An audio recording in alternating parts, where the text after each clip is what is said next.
It was a bustling afternoon in the heart of the city, where the rhythmic hum of traffic and the buzz of life filled the air. At a quaint little CAF on the corner of Maple and Main, a group of young men lounged around a table near the window. They laughed loudly, their conversation punctuated with bursts of mocking tones that carried across the room. Customers glanced over, but no one said a word. Nobody wanted to draw their attention. Outside, a delivery van pulled up, its faded paint and dented sides a testament to countless miles traveled. The door creaked open, and a man stepped out, balancing a stack of pizza boxes in one hand and a clipboard in the other. He wasn't particularly tall or imposing, his uniform was worn, and his sneakers scuffed. His face was weathered but kind, marked with the subtle lines of someone who had worked hard his entire life.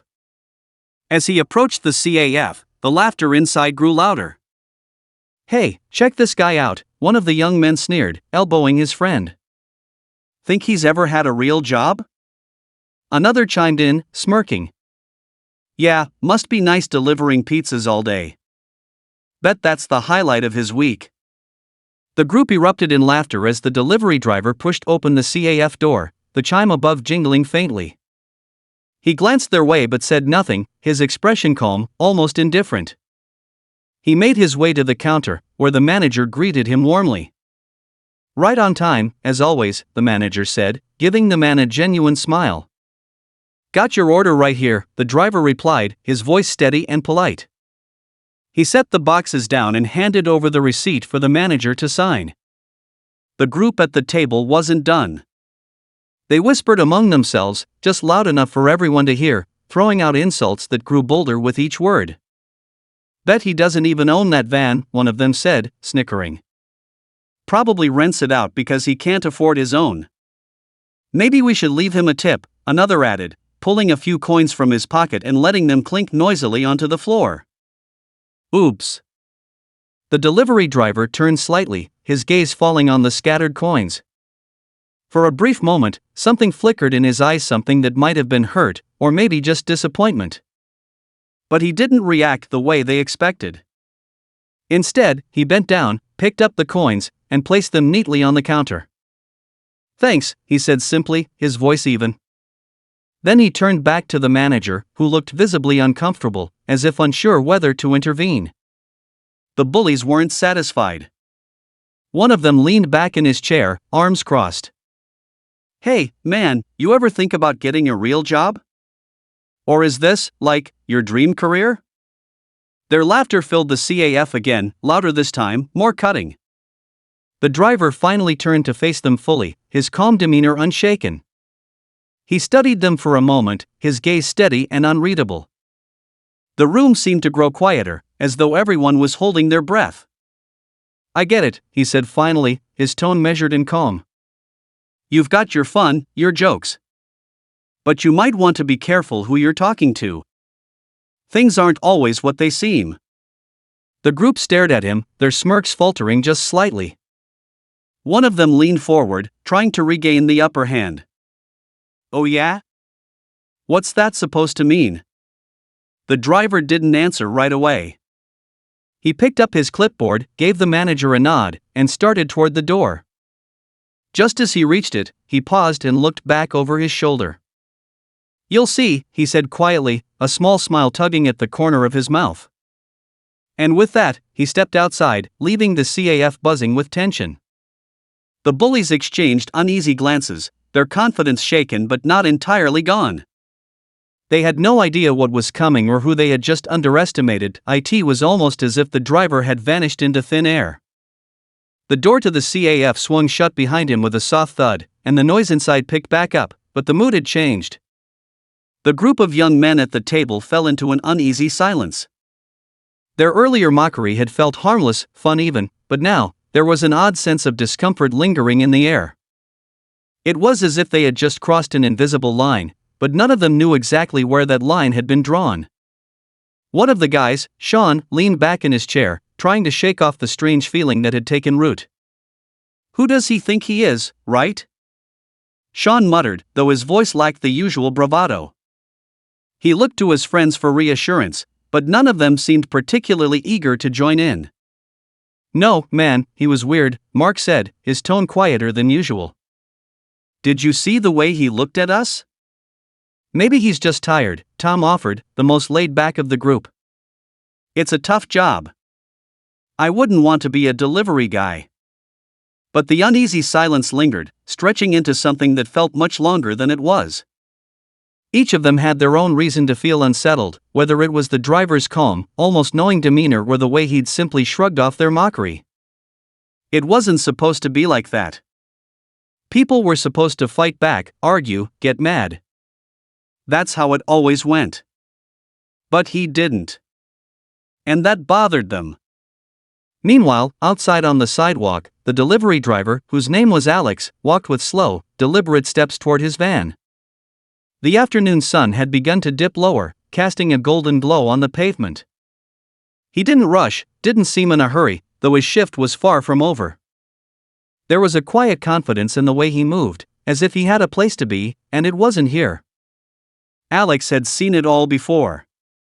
The ridicule, the dismissive stares, the jokes at his expense. It wasn't the first time someone had assumed he was just a lowly delivery driver, and it certainly wouldn't be the last. People like those guys in the CAF thought they knew what his life was about. They thought they had it all figured out based on a worn-out uniform and a van that had clearly seen better days. But Alex wasn't bothered by their ignorance. He wasn't upset. He simply didn't have the time or energy to care. He had bigger things on his plate, things they would never understand. Slipping into the driver's seat of the van, he pulled the door closed with a soft click. The engine roared to life, and he pulled out of the parking lot, steering the van down the quiet street. He had another delivery to make before he could head back to the small warehouse where his real business was. Most people wouldn't think twice about him being behind the wheel of a beat-up delivery van, but Alex wasn't just some guy trying to scrape by. He was the one in control, he was the one calling the shots. The truth was, Alex owned more than just the van. He didn't just deliver pizza and sandwiches.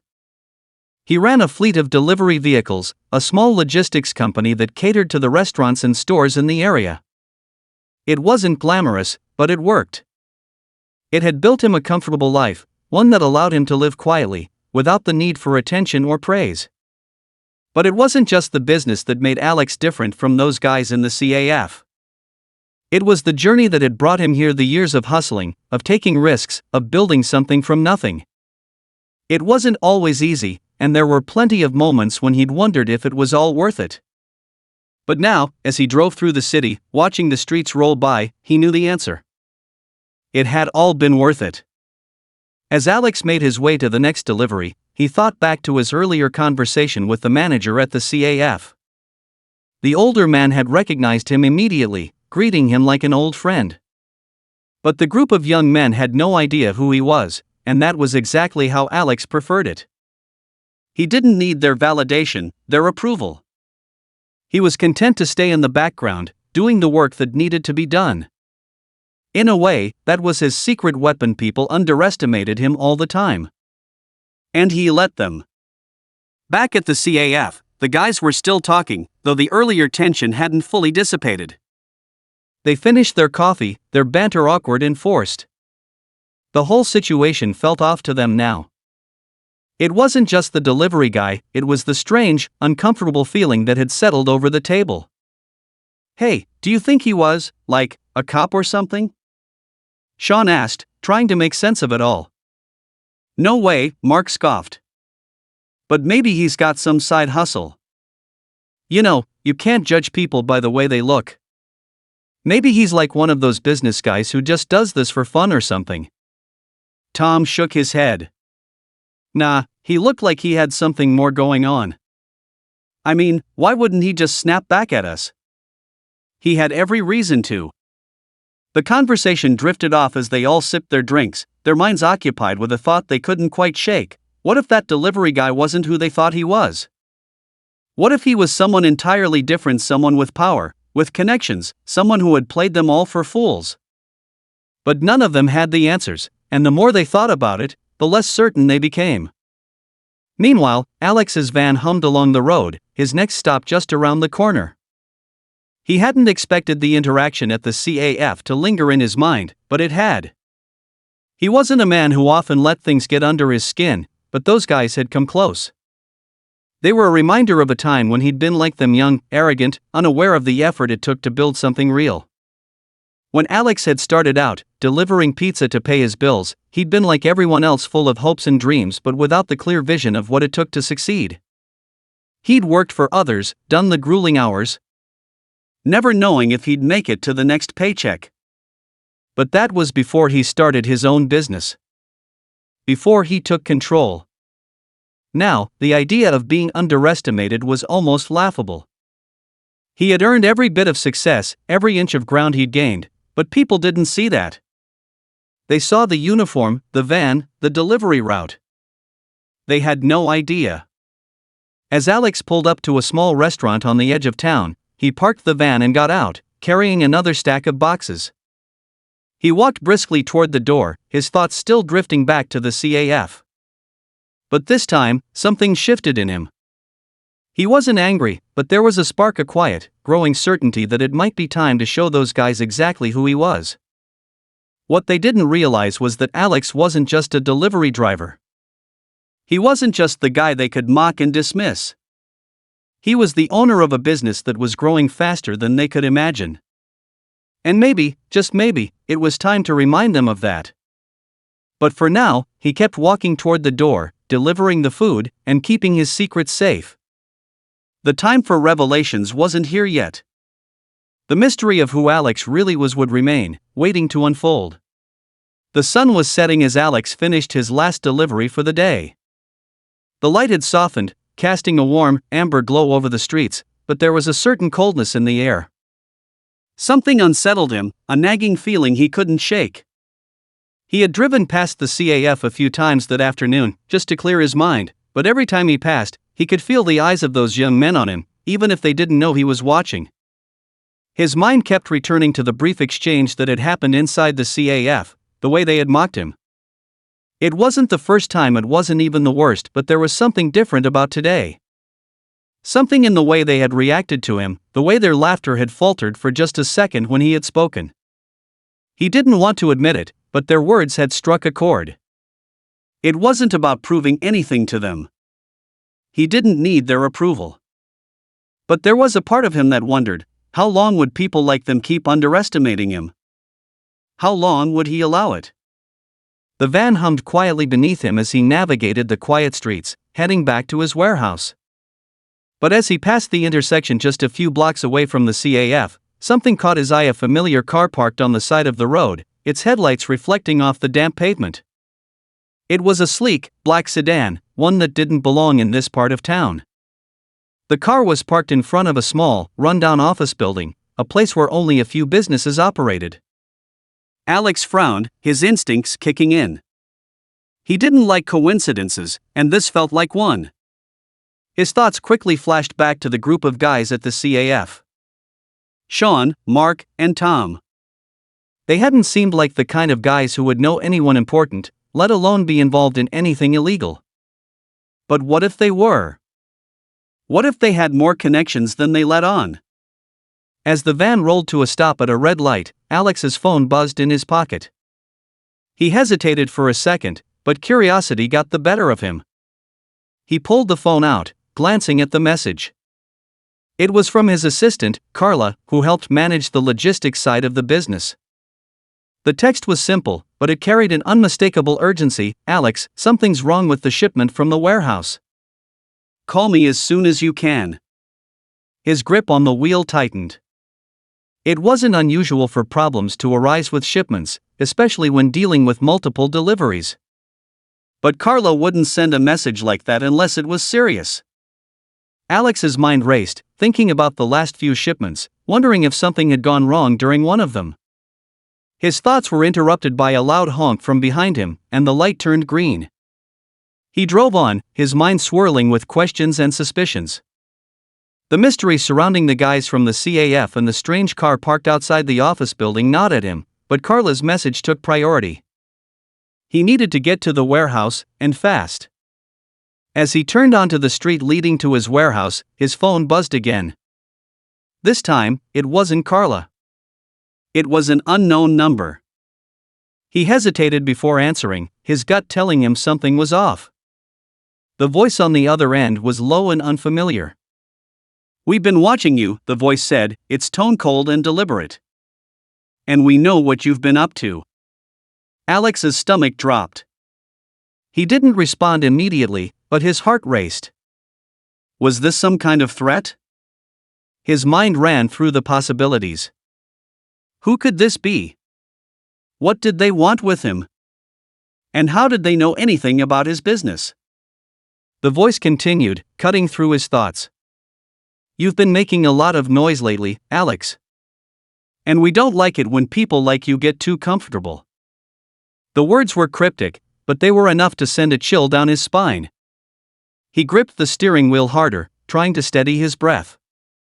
"Who is this?" he asked, trying to keep his voice calm, though his mind was already working overtime. "You'll find out soon enough," the voice replied, before the line went dead with a click. Alex's thoughts were spinning now. Whoever this was, they knew more about him than they should. They knew his name, his business, even his recent deliveries. It wasn't just some random threat. This was personal.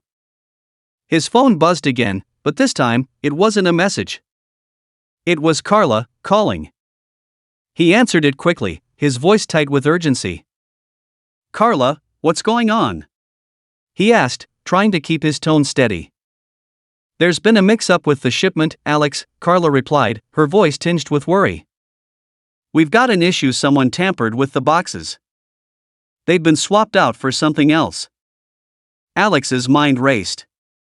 "What do you mean, tampered with? What's in the boxes?" "I don't know yet," Carla said, the panic in her voice growing. "But I've got people asking questions. They're not taking it lightly."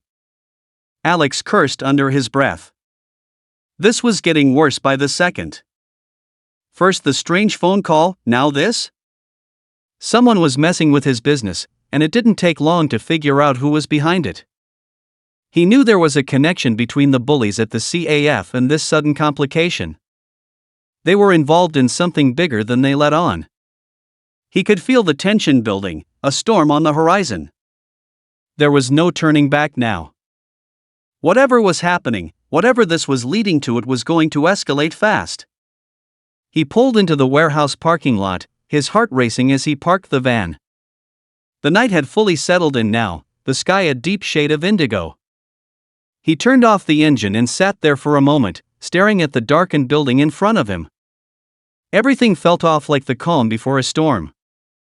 Before he could step out of the van, his phone buzzed again. This time, it was a message. It was from Carla, and it read, "Alex, I've just received a tip. Someone's coming to meet you at the warehouse. It's not a delivery." The words hit him like a punch to the gut. Alex had no idea who was coming or what they wanted, but one thing was certain: whatever was about to happen, it would change everything. He reached for the door, his hand shaking slightly as he gripped the handle. The night had just begun, and Alex was about to find out how deep the rabbit hole went. Alex's heart pounded in his chest as he stepped out of the van and into the dark parking lot. The faint hum of the city felt distant now, as if everything outside of this moment had suddenly become irrelevant. He looked around cautiously, his eyes scanning the shadows between the buildings, waiting for any sign of movement.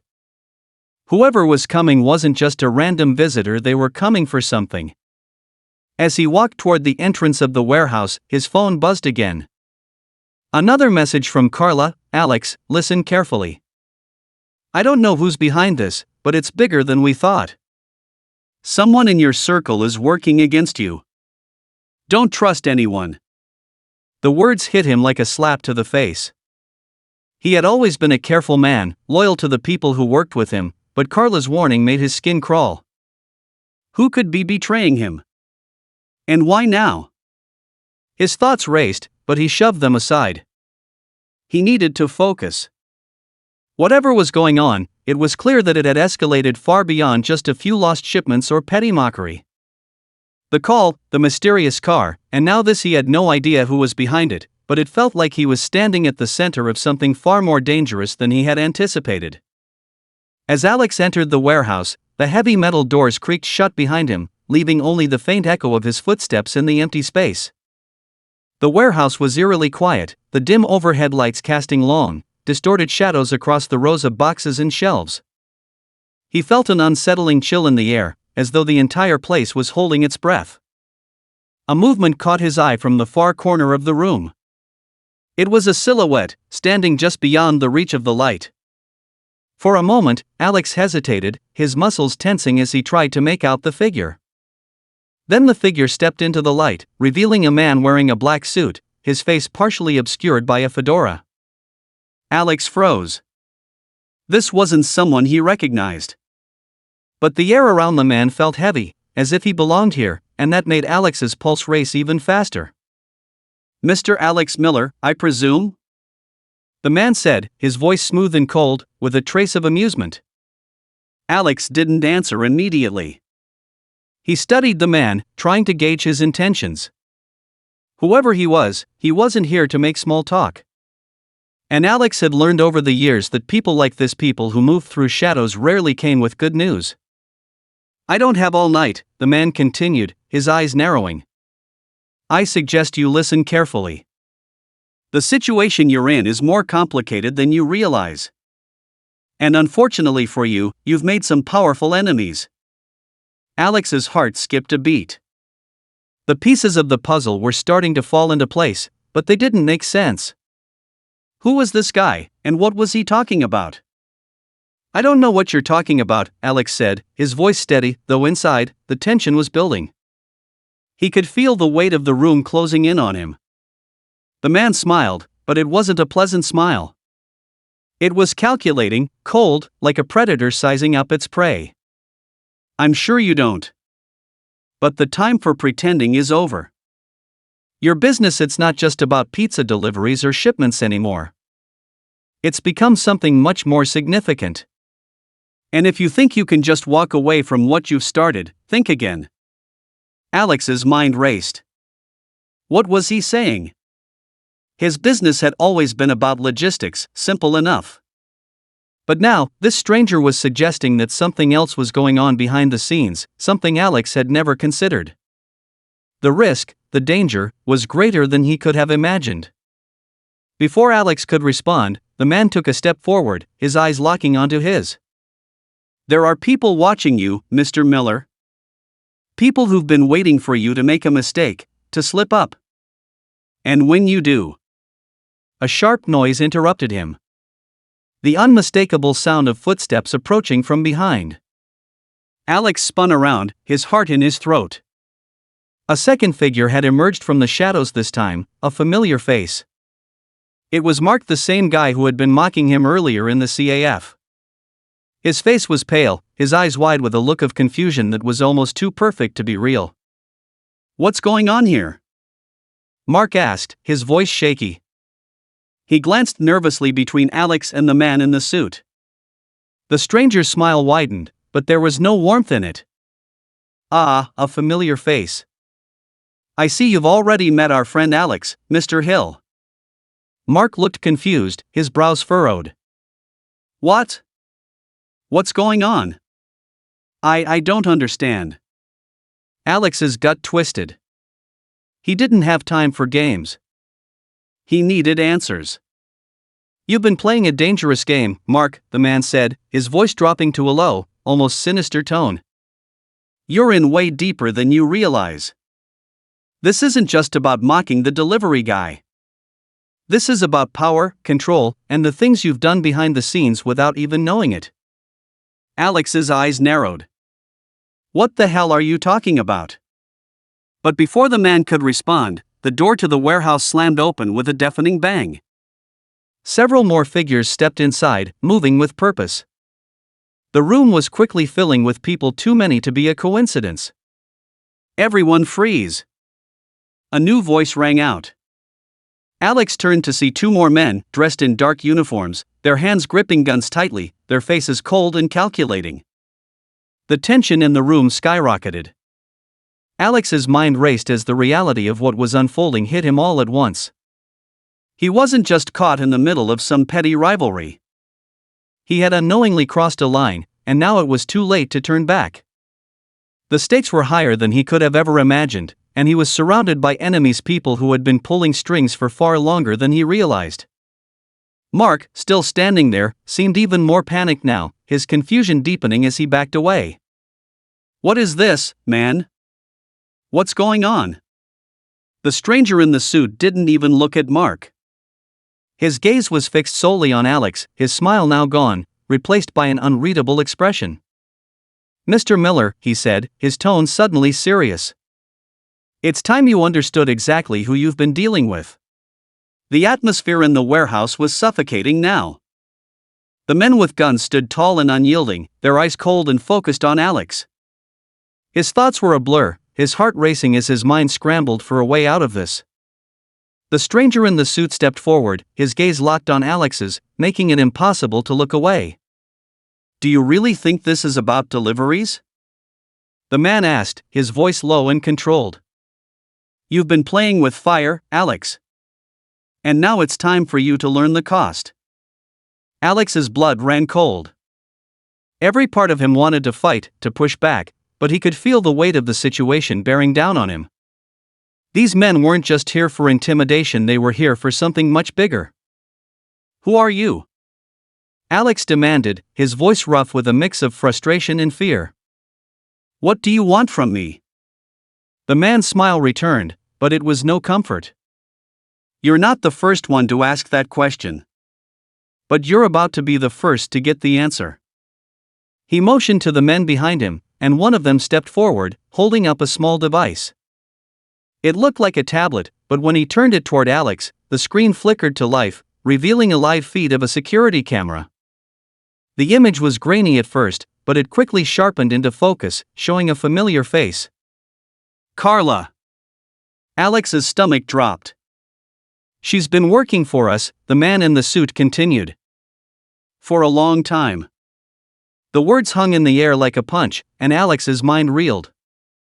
Carla, his assistant, the one person he trusted to help run things when he couldn't be around, was in on this? The realization hit him hard, and a part of him refused to accept it.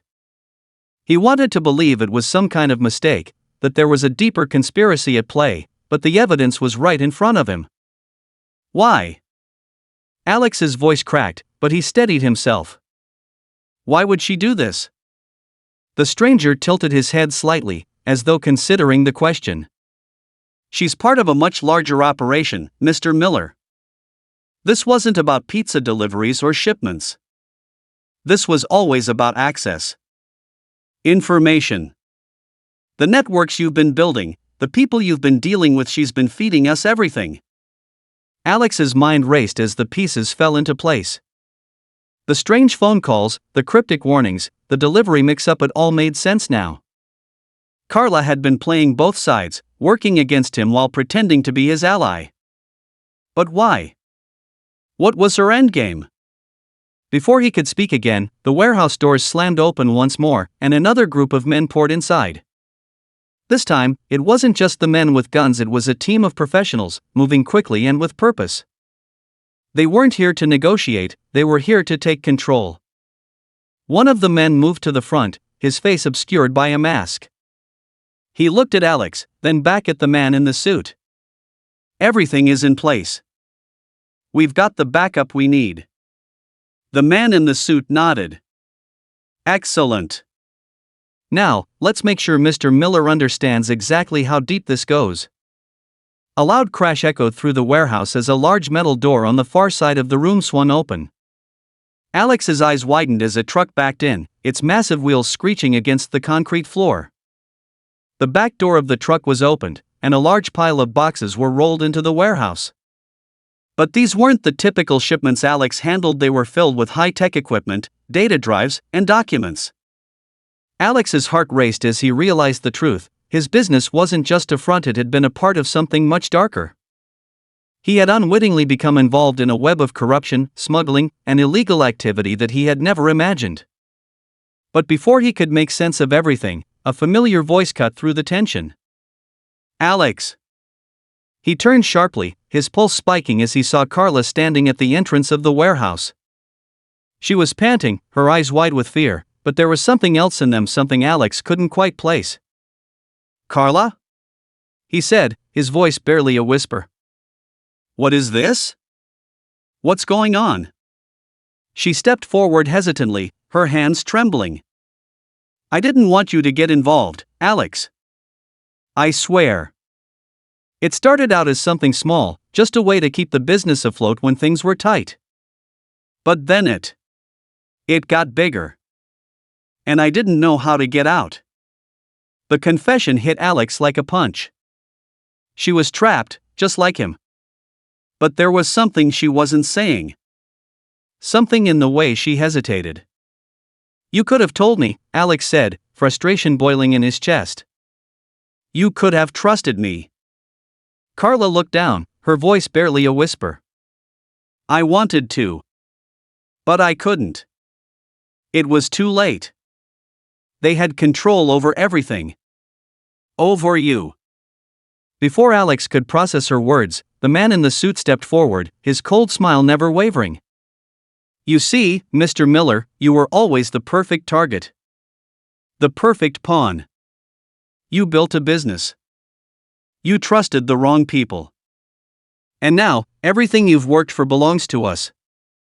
Alex's mind was spinning. Every instinct told him to fight, to do something, but what could he do now? Carla's betrayal stung, but this was bigger than personal feelings. This was about survival. Suddenly, a gunshot rang out. The sound was deafening in the silent warehouse, and for a moment, everything stopped. Time seemed to freeze. Alex turned, eyes wide, as Carla crumpled to the floor, a single bullet wound in her chest. The man in the suit stepped back, his expression unreadable. She was a liability. "You're next, Mr. Miller." The words hit Alex like a jolt of electricity. His heart hammered in his chest as he realized the brutal truth: there was no escape from this. No way out. The only choice now was to fight back. But as the men closed in, something unexpected happened. A loud crash echoed from the other side of the room.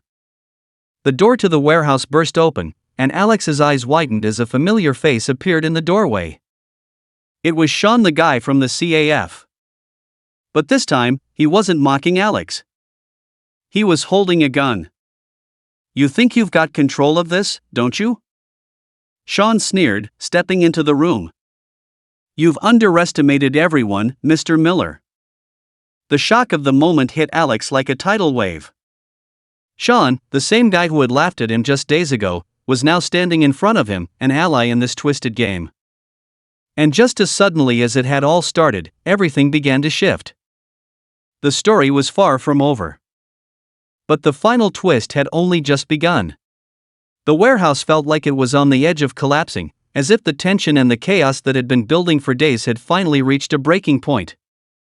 Alex's heart was still pounding in his chest, but as Sean stepped forward, gun in hand, something in him snapped. This wasn't just about his business anymore, it was about survival. It was about reclaiming control over his own life. The strange thing was, as much as he wanted to feel anger toward Sean, he couldn't. There was something different about him now. His stance was confident, determined, and his face, where there used to be mocking laughter, was now serious.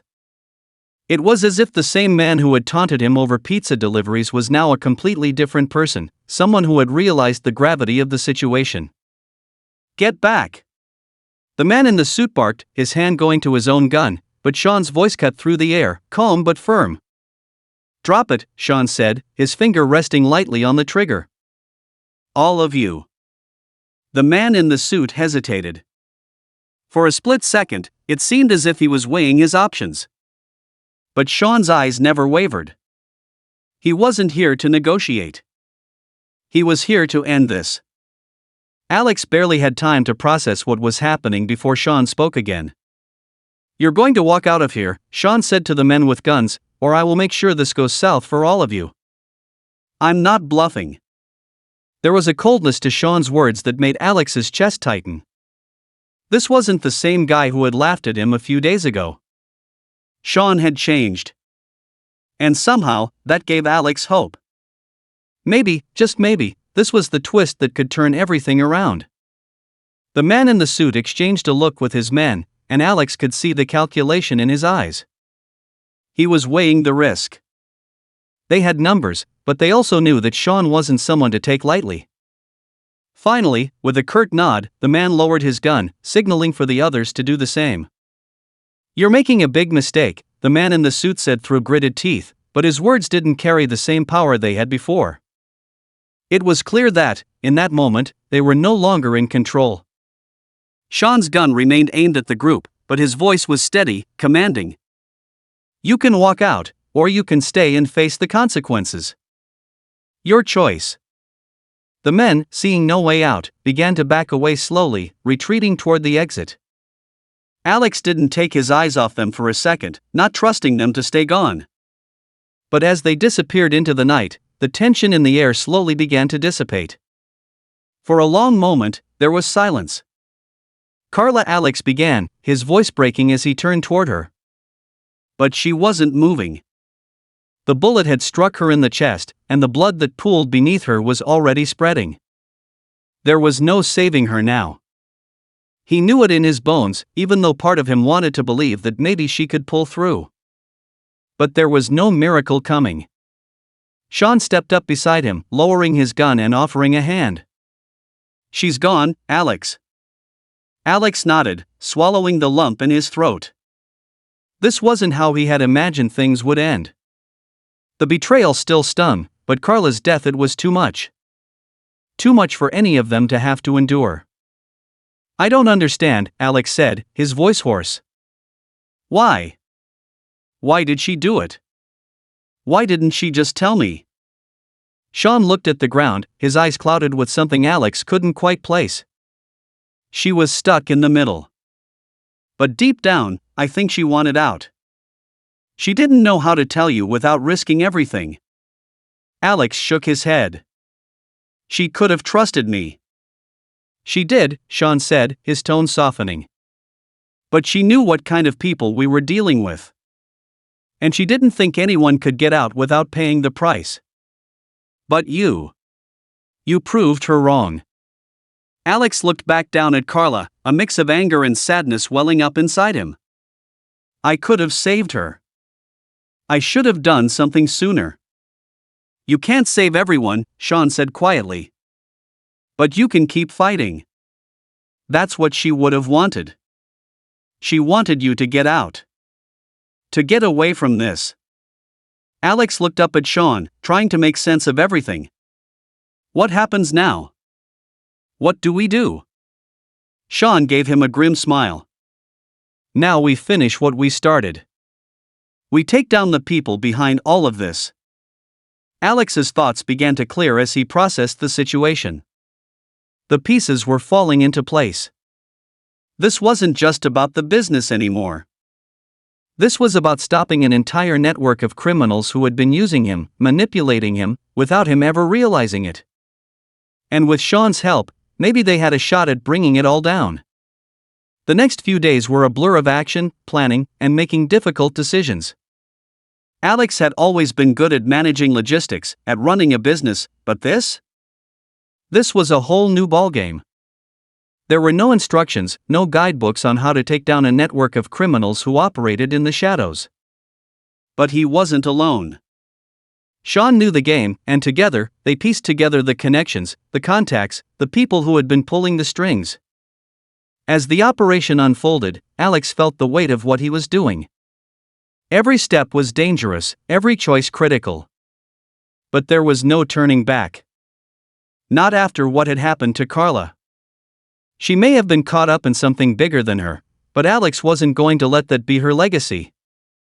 He wasn't going to let her death be in vain. The breakthrough came when they managed to track down one of the ringleaders, someone who had been hiding in plain sight for years. A businessman with a clean record, someone who had always flown under the radar. But when they finally exposed him, everything began to unravel. The network fell apart piece by piece, as allies turned on each other, and the criminals who had been using Alex for years began to turn on each other. In the end, it wasn't just about bringing down the bad guys, it was about reclaiming his life. Alex realized that he had been living in the shadow of someone else's decisions for too long. He had allowed his business, his livelihood, to be controlled by forces he couldn't see. But now, it was different. He was in control. As the dust settled and the authorities took over the remaining pieces of the operation, Alex stood outside the warehouse, looking out at the horizon. The night was quiet now, peaceful even. It was a strange feeling, one he hadn't experienced in what felt like forever. He had lost so much. Carla. His sense of safety. His trust in the world around him. But he had gained something, too. Strength. Resolve. And the knowledge that no matter how dark things got, he could always rise again. And as for Sean, well, Alex didn't know what the future held for him. But one thing was certain, they were both survivors. They had made it through the worst of it, and now, they had the chance to build something new. Something better. With a deep breath, Alex turned away from the warehouse and walked into the night, the weight of everything that had happened behind him. The road ahead was uncertain, but he was ready. Ready to rebuild. Ready to move forward.